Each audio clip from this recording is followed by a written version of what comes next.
Good morning, afternoon, evening, whatever time you watch this. Today I want to teach you in how 3D printing within 1 minute. Of course, first thing you need to have 3D printers. Next thing, see my screen. Next step is of course load the software called Bamboo Handies. Since you are using Bamboo Lab. Okay, here you have the model. You got a lot of models to choose, but today I'm going to choose this one, FAI. It's my friend Fasha models, and you upload it here. Everyone can download.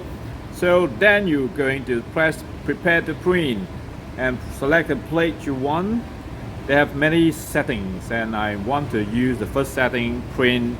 You press the print, then select the printer. I have a PE1. I have so many printers, that's why I need to select. If you have only one, you don't have to. Then select the plate. Like my one by default is texture plate, so I'm going to always use texture bed. And then select the material. Now I'm using actually PLA, so don't need to change. Next thing is the press print now. You see, sending print job. Go back to camera.